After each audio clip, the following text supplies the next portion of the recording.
श्री गणेशाय नमः. नमस्कार मित्रांनो, आजच्या या विशेष व्हिडिओमध्ये आपण जाणून घेणार आहोत गणेश जयंतीचे महत्त्व, संपूर्ण पूजाविधी, ज्या गणेश भक्तांसाठी अतिशय प्रेरणादायी आहे.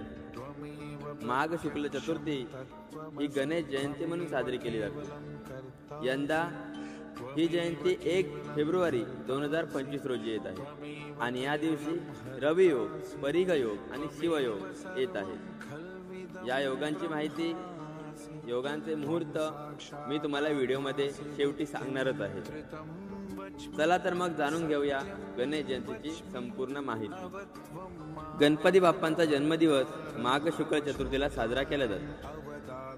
ही पृथ्वी गणेश अवताराशी संबंधित आहे. महर्षी कश्यप आणि देवी अदितीच्या आश्रमात श्री गणेशाने अवतार घेतला. या दिवशी श्री गणेशाची पूजा केल्याने संकटाचे निवारण होते आणि सुख समृद्धी प्राप्त होते. महाराष्ट्रात गणेश जयंती मोठ्या भक्तिभावाने माघी गणेशोत्सव म्हणून साजरी केली जाते. आता गणेश जयंतीच्या पूजाविधीविषयी आपण थोडक्यात माहिती घेऊ. सकाळी लवकर उठून अभ्यंग स्नान करावे. नवीन किंवा स्वच्छ वस्त्र परिधान करावे. पूजेची जागा पाण्यामध्ये जाडे मीठ टाकून स्वच्छ पुसून घ्यावी. पूजेची सर्व तयारी करून घ्यावी. चौरंग किंवा पाट मांडून घ्यावा. आता पूजेसाठी लागणारे साहित्य मी तुम्हाला सांगतो. मोदक, दुर्वा, लाल फूल, तांदूळ, विड्याची पाने, सुपारी, हळद कुंकू, पंचामृत, धूप, दीप, नैवेद्य, पंचपात्र, शुद्ध पाण्याने भरलेला कलश, गंगाजल आणि पंचामृत. प्रथम समई प्रज्वलित करून घ्यावी, कारण आपण जे काय कार्य करत असतो त्याला अग्निदेवतेची साथ आणि अग्निदेवतेची साक्ष हे हिंदू धर्मात खूप महत्त्वाचे मानले गेले. त्यानंतर पुढील पूजा सुरुवात करा. चौरंगावर लाल वस्त्र अंथरून त्यावर ताम्हाणात गणेश मूर्ती ठेवावी. जर गणेश मूर्ती नसेल तर विडा, सुपारी गणपतीच्या नावाने ठेवली तरी चालेल. नंतर 21 दुर्वांची एक जोडी आणि लाल जास्वंदीचं एक फूल गणेशांच्या चरणी अर्पण करून गणपतीचे आवाहन करावे.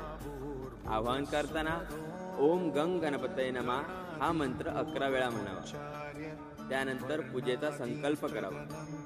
आपल्या उजव्या हातामध्ये पाणी, थोडीशी अक्षता, 1 रुपया, 1 दुर्वा, 1 एवढं घेऊन संकल्प करायचा आहे. गणपती बाप्पांना आपली जी काही इच्छा असेल ते सांगून आपली पूजा सफल होण्यासाठी आशीर्वाद घ्यायचा. नंतर ताम्हाणात ठेवलेल्या गणपतीवर किंवा विड्यावर पंचामृताचा अभिषेक करायचा. पंचामृताचा अभिषेक झाल्यानंतर त्यावर शुद्ध जलाचा अभिषेक करून गणेश मूर्ती व्यवस्थित स्वच्छ कपड्याने पुसून घ्यायचे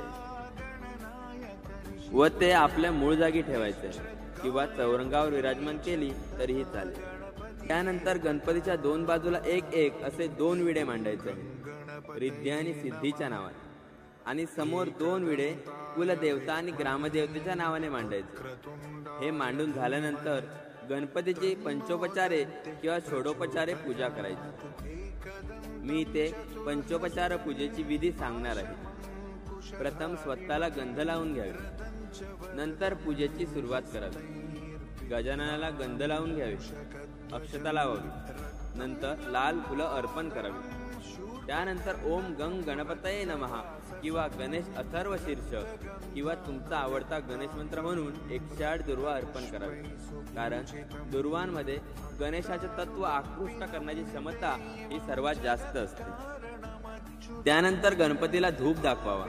त्यानंतर दीप ओवाळा. त्यानंतर जो गणपतीसाठी मोदकाचा नैवेद्य ठेवलेला आहे तो गणपतीसाठी अर्पण करा. याचप्रमाणे रिद्धी सिद्धींना, म्हणजे जे विड्या आपण मांडलेल्या आहेत त्यांना हळद कुंकू, सौभाग्य द्रव्य अर्पण करावी. त्याच्या नावाने जे 2 विडे ठेवलेले आहेत त्यांचे पण पूजन करून घ्यावे. कुलदेवते, ग्रामदेवतेच्या नावाने जे विडे ठेवलेले आहेत त्यांचे सुद्धा पूजन करून घ्यावे. एवढे झाल्यानंतर सुखकर्ता, दुःखहर्ता आणि गणपती बाप्पा मोरया म्हणत आरती करून घ्यावी. आरती झाल्यानंतर काय चूक भूल झाली असेल तर गणपतीची क्षमा मागून अशीच वर्षानुवर्ष सेवा करून घे यासाठी प्रार्थना करावी. या व्हिडिओच्या डिस्क्रिप्शनमध्ये मी तुम्हाला गणेश जयंतीविषयी जे योग आहेत त्या योगांची माहिती आणि मुहूर्त देणार आहे. त्याप्रमाणे तुम्ही पूजेला सुरुवात करा. गणेश जयंतीच्या निमित्ताने सर्व भक्तांना हार्दिक शुभेच्छा. तुम्हाला हा व्हिडिओ आवडला असेल तर लाईक करा, शेअर करा आणि शिवकरुणा चॅनलला सबस्क्राईब करायला विसरू नका. श्री गणेशांच्या कृपेने तुम्हा सर्वांचे आयुष्य सुख, समृद्धी आणि ऐश्वर्याने भरून जाओ हीच सद्गुरूंच्या चरणी आणि गणपतीच्या चरणी प्रार्थना. गणपती बाप्पा मोरया, मंगलमूर्ती मोरया.